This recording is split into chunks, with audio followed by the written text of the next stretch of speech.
Welcome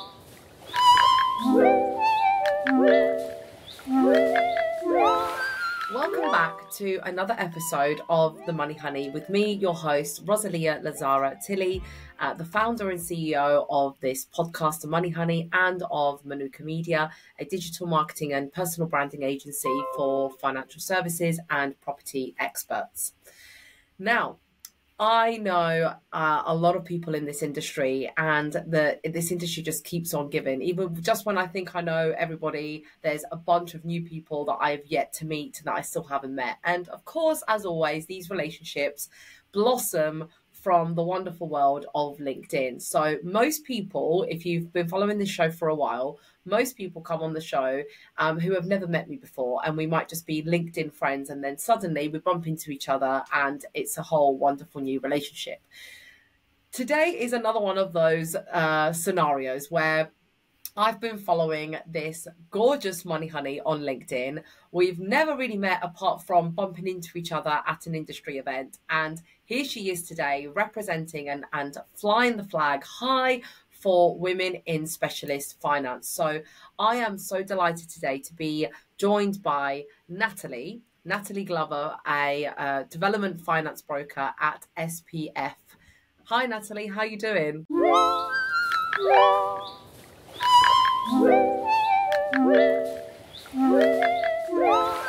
Hello, I'm good, thank you. How are you? Good.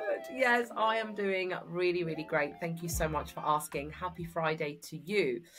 So I know you've had like 10 years experience in this industry, right? And you started your career in project management, in construction project management, which I love. Again, this show is about bringing and highlighting the women in property, in finance, and in construction. You seem to touch all of those categories because you've been in construction, you're in property finance, so you're an ultimate money honey who I'd love to have on the show. So thank you for being here. So for those people who perhaps haven't met you before, give us a quick intro of what you do and who you are. So probably most people from looking at me wouldn't have thought that I have been out on site actually literally building properties since I was little. My dad's a property developer, and I suppose that's where my love of it came from. But now fast forward, development finance is where my passion is because I just love buildings. I love watching projects. I love being nosy. But yeah, bridging finance, anything that's fast paced, a little bit complicated, out of the ordinary is what I like to do. So yeah, I've been broking for over 10 years now, nearly 12, I think. Amazing. Yeah, So you're a broker, so you actually yeah. package up and put together these cases for what, property investors, or do you deal with other brokers? Like who do you typically work with? It's a mixture, to be honest. Most of my clients, in inverted commas, are usually brokers, whether that's a solicitor or other introducers that they don't have the experience, so they've come to me for this particular type of thing. I do have direct clients as well, but most of my things would come from introducers who kind of trust me to have the expertise and the connections at the lenders, to actually be able to source something that's properly done, I hope. Yeah, I get it. Yeah, I completely get it. I mean, I started out by accident completely, and I didn't have the link that you have. I guess you watched your dad build projects from the ground up, and that's where your love of it came from. But I completely came at it left field. I didn't even know what a mortgage was, and I came into specialist finance, and I was told, you're selling bridging, development, commercial, and second charges. I was like, I don't even have a residential mortgage, and that was about 10 years ago when I first started. It was a crazy learning curve that I had to go on. So I know the space that you're in. I know the world that you're in. And so I have to ask the real obvious question that is often discussed on these shows, which is, how did you build a career, and what kind of characteristics or what kind of person do you need to be to build a successful career in such a male dominated, or what was always considered as a male dominated industry, like construction. You know, I've been a woman on a construction site before, and I say that because I've literally been the only woman on a construction site, because it's usually just Yeah. all men on there, right? So how did you feel growing up in that? Like, did you notice anything? Were you just like cool with it, or did you? I think most people, they just look at you and they think like, what are you doing here? My nickname on site used to be Princess. Used to be like, oh, make a cup of tea, Princess. And I used to be like, F off. But I've been at school I feel comfortable around blokes more than I do women. And I don't know whether I've got a weird perception of how women speak to each other and can be a bit sort of a bitchy environment. I was always sort of wary of that myself, and I'm not sure why, whether that's just my personality type.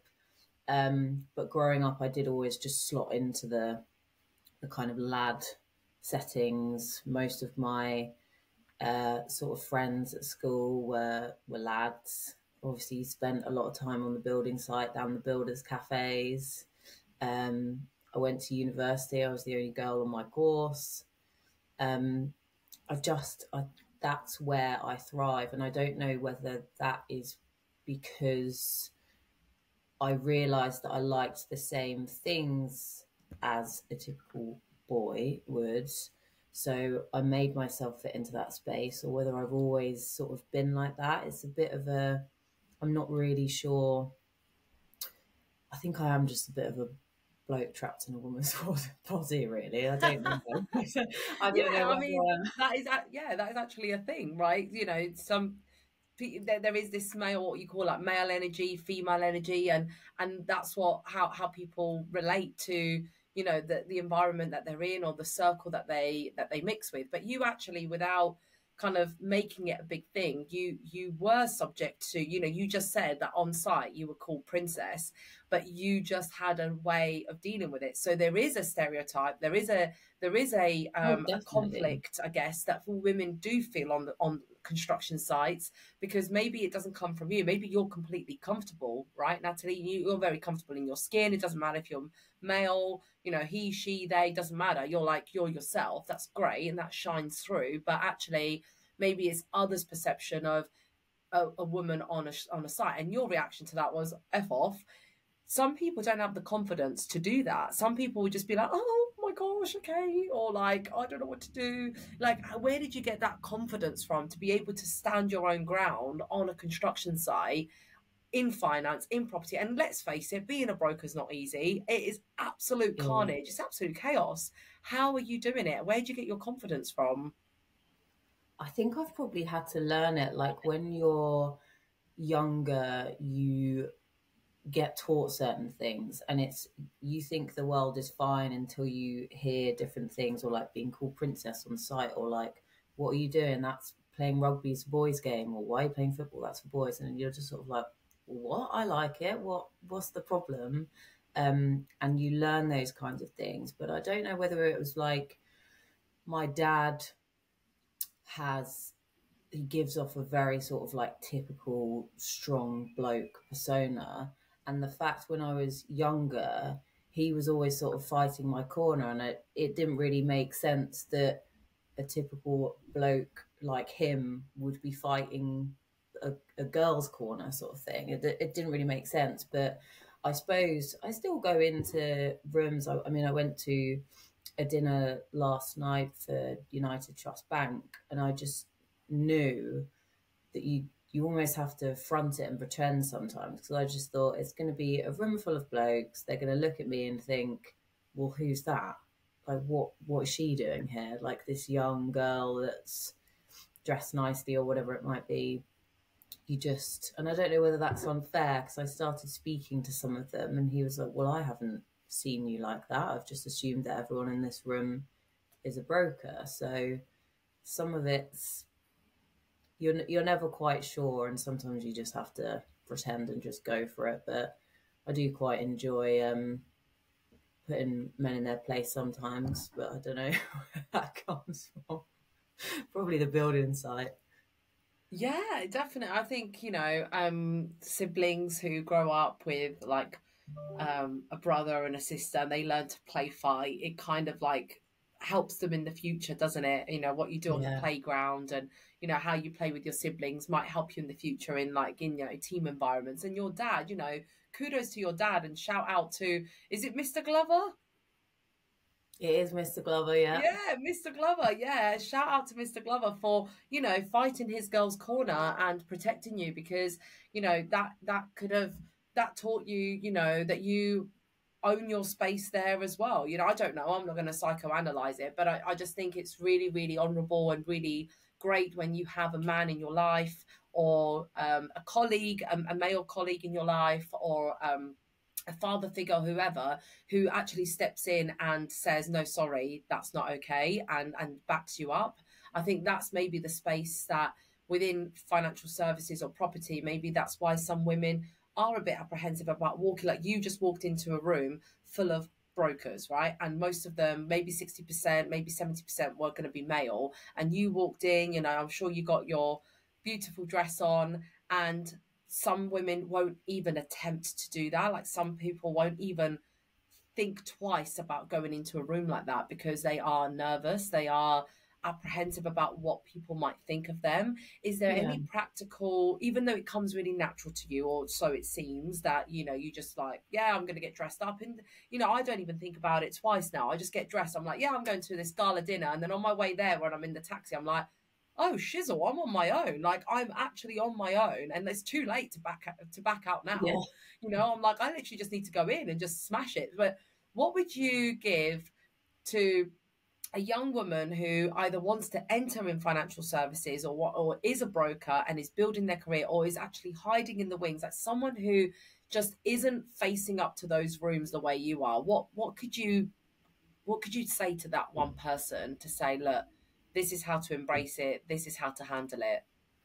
That's tricky. Like, I've always, although I have been quite sort of blokey, I like the lads band, I like lads things. Um, I have always taken kind of pride in almost shocking people. So being the one that looks the most girly in the room, or wearing bright pink, or whatever it might be, because I love those kinds of things. And I love dressing up nicely. And just to be like, do you know what? If you are a nice person and you're nice to as many people as you can be, then the chances are people are going to be nice to you. And you just have to walk in and think, right, just almost dare yourself to do it. Like, you've just got to be like, right, I'm going here. Yes, I'm on my own. It's probably going to be full of blokes that might look at you and think, oh my God, who on earth is that that's just walked in? Just almost take pride in the fact that it's like, yeah, do you know what? I am the only one doing it, and I'm the only different one. Or because so many, you get noticed, so many more people will respect you for being like, well, she doesn't look like any of the other brokers, or she's done this. And I mean, there's so many more women doing it now. And what I would say is there is so much more support. People are clocking on to the fact that actually women are really powerful, and having quite a mixed team is a really good thing, just from the different angles of everything. It's always good to have a mixture of different types of people and personality types, but just dare yourself, just push yourself. People will be kind, and if they're not, then fuck them. I love that. And it's so true. Like, when you and I bumped into each other at the Women's Recognition Awards, and we were having selfies, and my husband, oh bless him, he was taking Yeah, being pictures. a photographer. He wasn't he? He's so cute. He was like, okay, girls, can you get together, please? And you're like, wow, he's a pro. Obviously, trained him well with the camera angles and the content. But yeah, no, in all seriousness, like, you were there with a pink dress, I was there with a yellow dress, and we had Alison with a red dress. And, we had like so much colour. And that's what I love about this industry, is that we've got so much diversity and so many personalities. And actually, when you speak to everybody and treat them kindly, you get to discover just how talented people are, just how bright and helpful everybody is. Like, you're so Yeah. well respected for what you do, Natalie. You deliver on your results, you back up yourself with knowledge. And yes, wearing pink to a financial services gala dinner is what makes you stand out. And then people might judge you for that, might say, who the hell is this girl dressed in pink? But actually, like you said, if you just got to talk to me just because I like dressing nicely, that's how I felt when I was a BDM in these rooms. I was like, just because I've done my hair and makeup and I've got a really nice dress on doesn't mean I'm here for like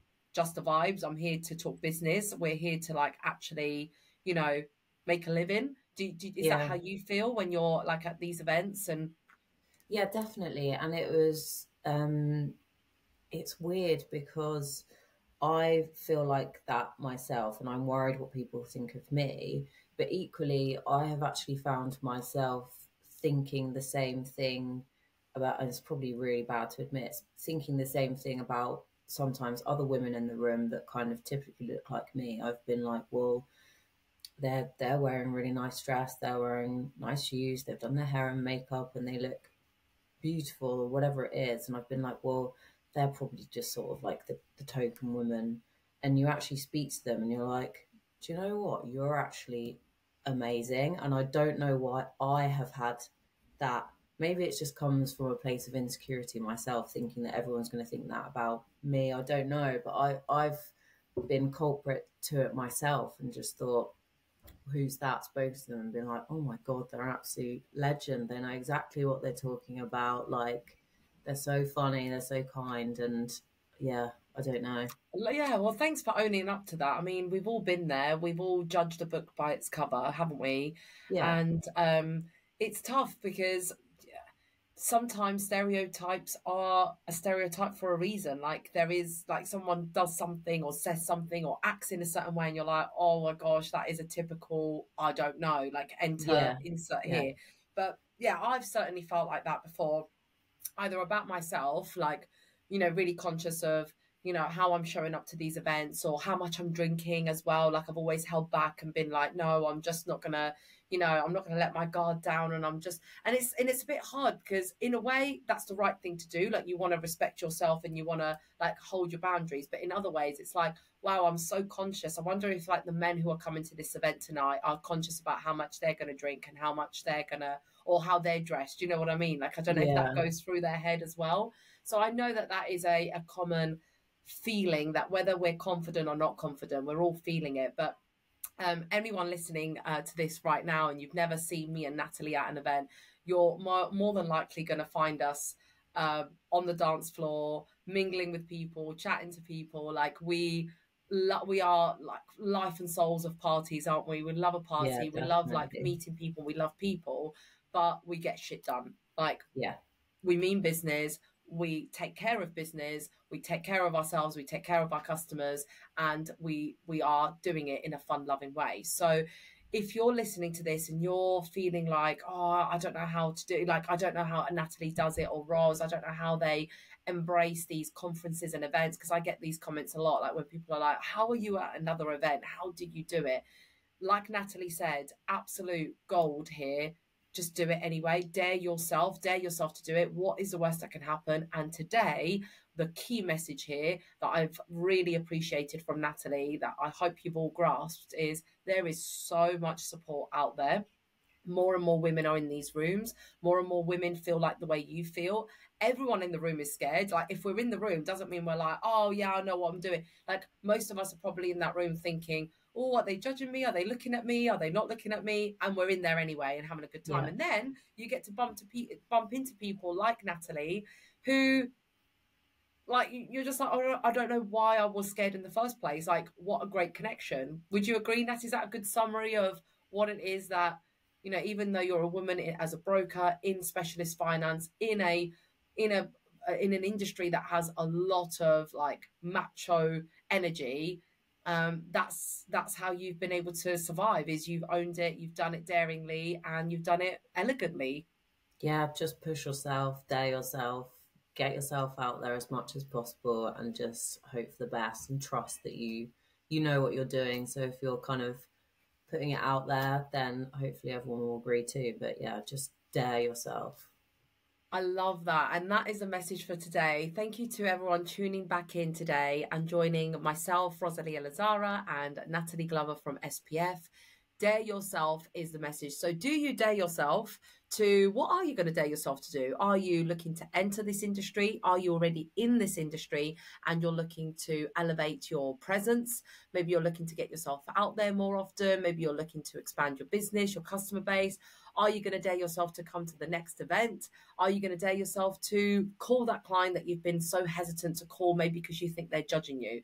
Whatever it is, dare yourself, because honestly, I've not done anything within my comfort zone. Everything that I've done, every person I've spoken to, every person, every client I've taken on board, I've done it scared. So dare greatly. There is actually a book called Daring Greatly. I'm just going to throw that out. I think that I've read that like 10 years ago. I'm sure it's still relevant to today, and I'm sure it's still a great read. So remember, if you enjoyed today's episode and you'd like to connect with Natalie, where can they find you? LinkedIn. Yeah, excellent. So we'll share Natalie's LinkedIn profile. She will obviously post all about the services and the products that she offers at SPF, the great case studies that she works on, the clients that she's helping. But of course, you'll get to see Natalie party. And if you ever need a dance floor friend, get Hit connected, me because up. I'm sure Natalie will be there with you. So thanks, Natalie, again for being such a phenomenal money honey, and I will see you at the next event, I'm sure. Yeah. Thank you so much for having me. I really appreciate it. I loved it. Thank You're you. welcome, darling. Take care. Thanks. Bye.